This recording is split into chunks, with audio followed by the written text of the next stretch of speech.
Bună, dragilor, și bine ați venit la previziunile pentru vineri, 17 iulie, o zi extraordinar de interesantă. În primul rând, este o zi cu un impact karmic. Da? Luna trece pe la nodul sud, face conjuncție, face și o opoziție cu nodul nord, dar totuși e ziua lui Venus. Venus e tot prin Fecioară și în continuare să știți că poate să aducă vindecare, poate să aducă lucruri bune de prin trecutul nostru, dar în egală măsură poate să ne aducă la suprafață și anumite neplăceri. Da?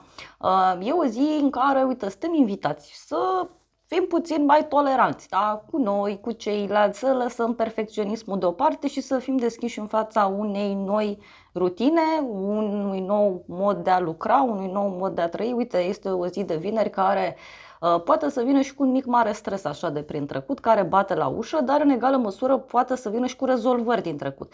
Acum să știți că e o zi cu foarte mari surprize. Uite, e o zi în care trebuie să fim puțin prudenți, da? Uite, e posibil ca un anumit mod, poate superficial, în care noi am abordat anumite lucruri, acum să iasă pe la suprafață, sau din contra, dacă undeva în trecut s-au făcut greșeli, acum ele pot fi reparate. Suntem în arcana majoră Steaua, deci o zi în care apare lumina de la capătul tunelului, dar și o zi în care anumite adevăruri pot ieși la suprafață. Este și o zi în care e posibil să fim ceva mai sufletiști, da, cu ceilalți, dar și o zi în care trebuie să fim atenți pe ideea aceasta de a idealiza ceva, de a fi perfecționiști, dacă vreți.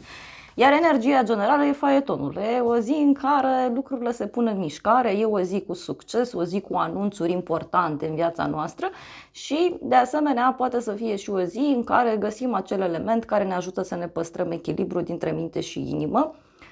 E o zi în care vedem un nou drum, vedem o nouă cale, o zi în care putem străluci de-a dreptul, dar să știți că este și o zi care ne pune în mișcare. Da? Bineînțeles, pentru fiecare zodie în parte e diferit, da? Pentru fiecare zodie în parte trecutul bate la ușă dintr-o altă direcție, dar bineînțeles că pentru fiecare zodie în parte e și cu vindecare, chiar dacă, așa cum spuneam, prima parte a zilei vine cu tot felul de răsturnări de situație, vești fulgeri care apar, dar undeva vineri spre seara lucrurile se mai liniștesc, da? Se mai liniștesc, se mai calmează. Hai să vedem, uite, și un mesaj din partea acestui oracol pentru toată lumea. Ok, și avem așa, osul dorințelor. Da? O dorință este garantată.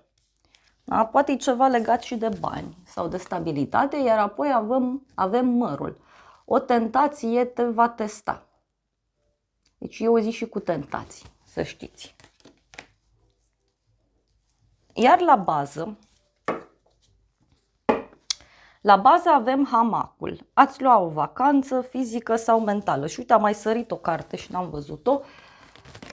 Avem așa forțe care lucrează împotriva ta. Deci poate e o zi în care ni se arată unde anume să nu mai insistăm și să stăm liniștiți, da? Să acceptăm o nouă rutină, un nou stil de viață, poate chiar un nou program, de ce nu? Și bineînțeles, repet, ziua de vineri ne poate da cu virgulă din multe puncte de vedere, dar nu neapărat într-un sens rău. Cam atât în mare parte, da? Vreau să vedem exact ce se întâmplă pentru fiecare zodie, așa că te invit cu drag pe aplicația mea să vezi ce se întâmplă pentru semnul tău zodiacal în ziua de vineri, de unde anume vine surpriza, unde e karma și cum anume se rezolvă lucrurile în a doua parte a zilei de vineri. De asemenea, vă reamintesc faptul că pe site-ul meu este acea meditație, cele 7 porți magici sau cei 7 pași magici, da? În care medităm pe 7 arcane într-o anumită ordine, intrăm prin cele 7 porți, primim câte o cheie și ne crește foarte mult frecvența și atunci ne aliniem mult mai mult cu noua eră. Foarte important. Tot acolo găsiți și mini-cursul de tarot numerologie în care am discutat pentru fiecare arcană de destin, care e darul, care e lumina, care e umbra și care e cheia, care e lecția sau care sunt lecțiile pe care trebuie să le învețe persoana respectivă. Așa că vă invit cu drag acolo. Ușor, ușor apar și previziunile pentru luna august, pentru că e o lună tare interesantă, tare interesantă.